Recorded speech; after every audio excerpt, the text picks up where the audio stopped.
उठ रे, बसल्या बसल्या काय झोपतो? तो एवढ्या जोरात ओरडला की मी ताडदिशी माझ्या खुर्चीवरून उडालो. घड्याकडे लक्ष गेलं, तसा एकदम भानावर आलो. जवळपास अर्धा तास मी झोपलो होतो. तरी बरं हा आला. बॉस आला असता आणि त्याने मला बघितलं असतं तर काही खरं नव्हतं आज. एकतर सततच्या या आळशीपणामुळे मी बदनाम, आणि त्यात बॉसने मागच्या वेळेसच शेवटची वॉर्निंग दिलीये. एवढं काय करत असतोस रे रात्रभर की इकडे येऊन झोपा काढतोयस?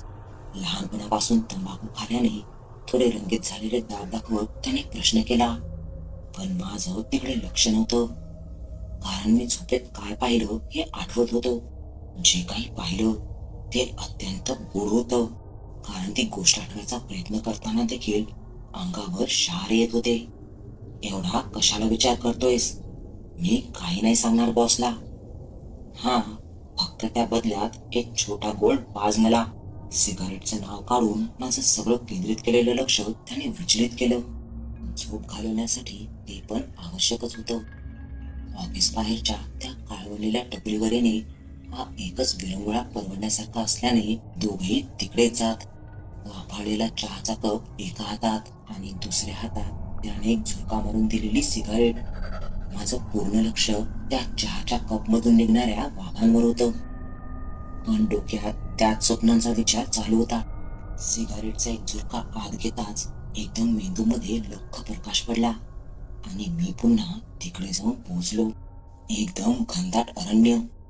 शरीराला जाणीव होत होती की दिवस आहे, पण सूर्याची किरण देखील त्या घनदाट वनराईत प्रवेश करायला जणू कचरत होती. दूरपर्यंत मानवी जीवनाचा साधा लवलेशही नव्हता. रातकिड्यांची किरकिर आणि अधेमध्ये पुण्याचं विवळणं किंवा जनावरांचं सरपटत जाणं. तेवढाच काय तो सजीव तत्वाचा भास होता. चालण्याचं धाडस तर होत नव्हतं, तरी समोरच्या दिशेला पावलं पडत होती. पावलांच्या पडण्यागणिक शरीरात थंडीने शिरशिरी भरत होती. तेवढ्यातच दूरवर एक मंद प्रकाश दिसला. कोणीतरी एका मोठ्या वस्तू शेजारी सिगारेट चिलकावत उभा होता.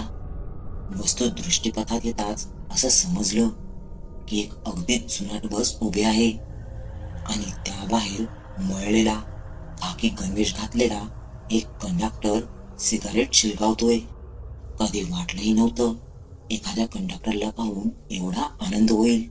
पळत पळत त्यांच्या जवळ गेलो. देवासारखे भेटलात साहेब, लवकरात लवकर चला इकडून. मी अक्षरशः धापा टाकत बोलत होतो. कंडक्टरने सिगारेटचं थुटकं खाली टाकलं आणि पायाने विझवलं आणि वर पाहिलं. मी जेवढा केविलवाना चेहरा करू शकेन तेवढा केला होता. त्याने माझ्या चेहऱ्याकडे पाहून फक्त एक कुत्सित हास्य केलं आणि बसच्या दारात चढत म्हणाला, जिवंत होतास तेव्हा तर अगदी मरत होतास इकडे यायला, आता तर कुठे आलायस इकडे? क्षणात मेंदूवर आघात झाल्यासारखी तीव्र सनक शरीरातून गेली आणि एकदमच त्या काळपटलेल्या टपरीवर डोळे उघडले. हातातली सिगारेट जळत जळत जवळपास झटकात बसणार होता. कुठेतरी पाहिलं होतं त्या कंडक्टरला, आणि तो असं का म्हणाला, जिवंत होतास तोपर्यंत? डोक्यात विचारांचं काहूर माजलेलं होतं आणि हा आन्या कोपरा बरगडीमध्ये मारून बोलत होता, ती बघ तुझी हिरोईन आली. मित्र किती नालायक असू देत किंवा समंजस असू देत, तरी जी मुलगी तुमच्या आवाक्याबाहेर असेल तिलाच तुमची प्रियसी आणि त्याची बहिणी म्हणून संबोधणार. आता एकंदरीतच तिचा आणि माझा या ब्रेक शिवाय कधी संबंधही येत नसेल, पण एकदा काय तिच्याकडे पाहिलं तर याने तिला वहिनी उपाधी देऊन टाकली. हा, तसं पाहिलं तर नकळत माझी देखील नजर तिच्याकडे जायची सारखीच. अगदी तिचं नाव सवरून असेल तर मुलांची नावं देखील सवरूनच ठेवावी लागतील, तेवढाच काय तो विचार यायचा मनात. पण आज तिच्यापेक्षाही जास्त उत्सुकता मला पुढे काय स्वप्न पडणार याचीच लागून राहिली होती. गेल्या काही दिवसात अगदी विचित्र प्रसंग दिसत होते स्वप्नात. बरं, ही स्वप्न अशी होती की ती मला रात्रीच्या शांत झोपेत कधीच पडत नव्हती. कधी ट्रेनमध्ये, कधी ऑफिसमध्ये, तर कधी कधी टीव्ही पाहता पाहता. असं म्हणतात की स्वप्न तुमच्या अंतर्मनाचा ठाव घेण्याचं प्रयोजन असतं. ज्यांना त्याचे अर्थ समजले त्यांनाच त्यांचा उपयोग. प्रवासात विंडो सीट मिळणे तसे कठीणच. त्यासाठी डाऊन मारून आलेलं काय वाईट, आज नशिबाने मिळाली होती. पण सध्याचा माहोल पाहता आज काहीतरी घडणार याची प्रचंड हुरहुर लागून होती. ट्रेन चालू झाली तसा वारा घोंगावत डोक्यात शिरला आणि सुरुवातीच्या माणसाच्या पोटावर आदळून पुन्हा मागे फिरला. बाहेरच्या मोकळ्या वातावरणामध्ये आणि आतल्या गर्दीमध्ये फक्त एक जाळीची खिडकी उभी होती. जाळीच्या खिडकीतून पळणाऱ्या त्या रेल्वेच्या रुळाकडे बघत कधी डोळा लागला देव जाणे. अगदी जुनाट घर होते. कितीतरी वर्ष तिकडे कोणी साफसफाई केली नसेल. वस्तू अगदी जागच्या जागेच होत्या.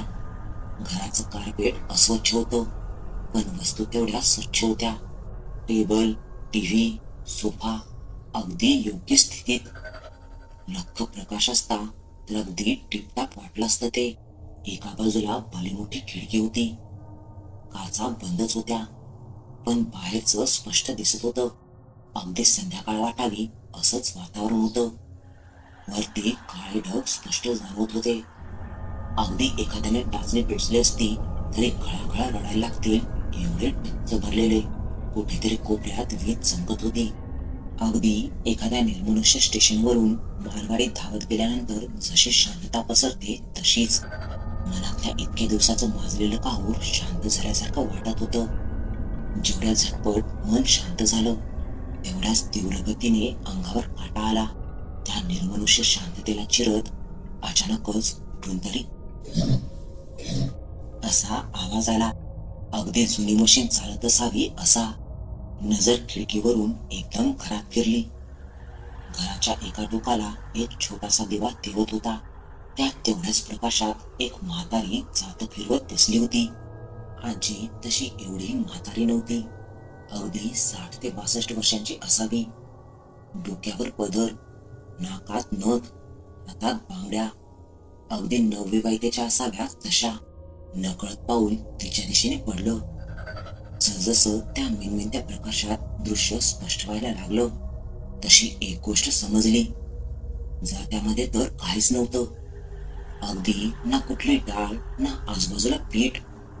एकदम माळरानासारखा भकास.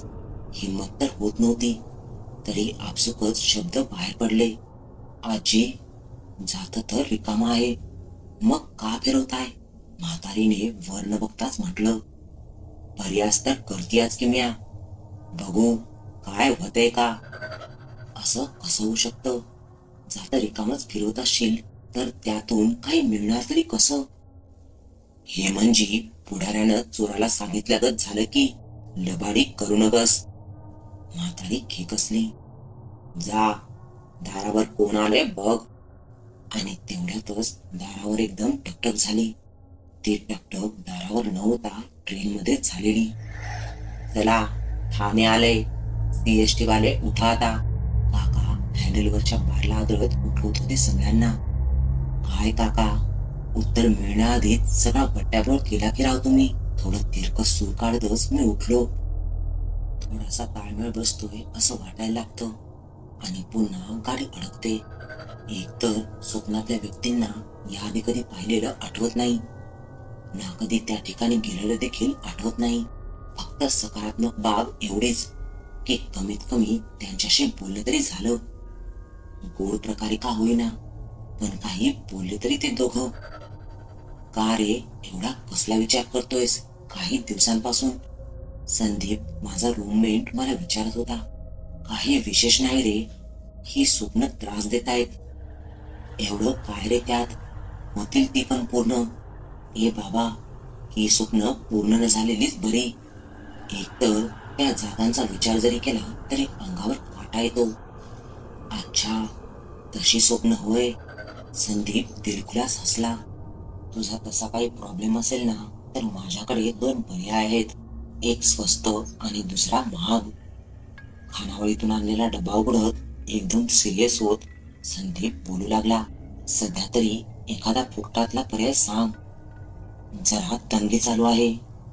मी म्हणालो. मग तू स्वस्तातला पर्याय वापर. माझ्या ऑफिसच्या मित्राला, ओमक्या नाव त्याचं, त्याला पण असेच झटके यायचे.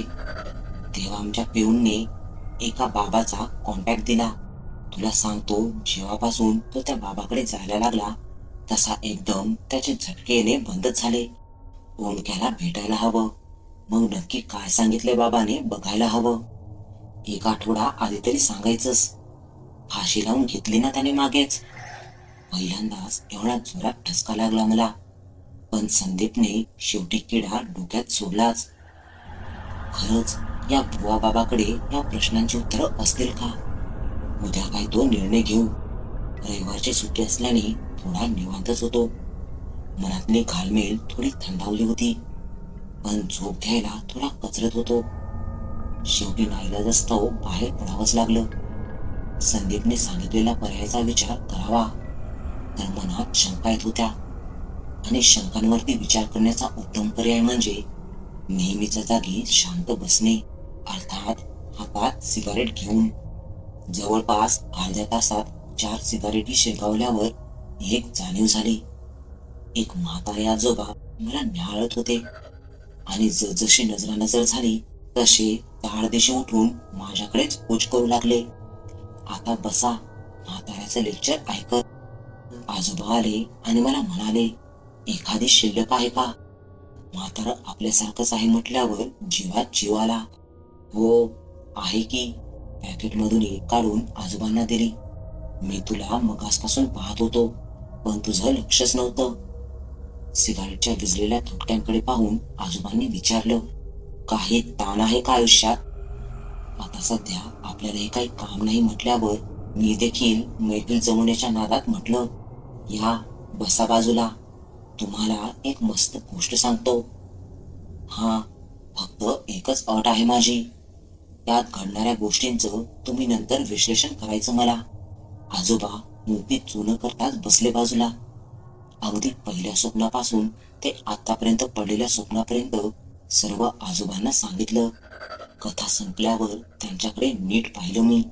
खिशात टिकटिकवाला पेन, थोडासा कुर्ता झब्बा म्हणता येईल असा पेहरा, मध्यम भिंगाचा चष्मा, साधारण वय 65 ते 70च्या दरम्यान. एकदम विचारमग्न होऊन बसले होते. मी विश्लेषण करतो, फक्त मला 2 प्रश्नांची उत्तरं दे. आजोबांनी माझ्यावरच पलटवार केलाय असं वाटायला लागलेलं मला. पण desperate times call for desperate measure. जास्तच पर्सनल नसतील तर विचारा. मी म्हटलं, तू तुझ्या आईवडिलांच्या मर्जीने तुझा मार्ग निवडलाय का, की त्यांच्या मनाविरुद्ध? एकदम गुबलीच पडली होती. खरं तर त्यांचं आधीपासूनच म्हणणं होतं की मी त्यांच्यासोबत गावी राहून शेती करावी, पण त्यांच्या मर्जीविरुद्ध जाऊन मी इकडे आलोय. आजोबांनी अगदी निर्विकारप्रमाणे पुढचा प्रश्न विचारला, तो आता जे काही काम करतोय त्यात तुला आवड आहे, किंवा त्यात तुला भविष्य आहे का? अगदी मार्मिक प्रश्न. तसं पाहिलं तर इकडे आल्यावर राहण्याचा आणि खाण्याचा बंदोबस्त व्हावा एवढीच आशा बाळगून ह्या कामावर रुजू झालो होतो मी. प्रश्न योग्य आहे तुमचा, कारण तेवढी काही आवडही नाहीये मला या कामात, किंवा पुढे प्रगती होईल यात असा देखील एखादा दुवा सापडला नाहीये. शाळेत मास्तरांकडे चूक कबूल करताना ज्याप्रमाणे विद्यार्थी जबाब देतो तसंच काहीसं वाटत होतं खरं तर मला. तुझ्या स्वप्नांचे अर्थ याच उत्तरांमध्ये दडले आहेत. पहिल्या स्वप्नातला कंडक्टर कदाचित तुझे वडील असतील, जे तुला सांगतायत की या शहरातल्या काळवंडलेल्या जंगलात तुझी यायची इच्छा होती, मग आता कशाला रडतोयस म्हणून. आणि दुसऱ्या स्वप्नातील म्हातारी कदाचित वयाच्या मानाने आत्ताच म्हातारा झालेलं तुझं मन असेल, जे कदाचित सांगत असेल की ज्या कामाचा पुढे उपयोगच नाही ते रेटून काय अर्थ. डोक्याची मेंदूकडे रक्तपुरवठा करणारी नस कदाचित जीव तोडून धावायला लागली असणार आता, कारण म्हाताऱ्याने सांगितलेला प्रत्येक शब्द डोळ्यामध्ये अगदी फिट्ट बसत होता. आपल्याला पडणारी स्वप्न ही आपल्या अंतर्मनाचा ठाव घेण्याचा प्रयत्न करत असतात. नशिबाने तुझी स्वप्न तुला खूप काही दाखवून देत आहेत. जेवढे त्यांचा अर्थ लावशील तेवढंच फायद्याचं ठरेल. एवढंच बोलून आजोबा उठले. माझ्या पाठीवरती हात फिरवला आणि चालू लागले. त्यांना निरोप द्यावा वगैरे याचं भानही नव्हतंच मुळी. फक्त ते लांब गेल्यावर लक्षात आलं की आपण त्यांची सिगारेट पेटवलीच नाही.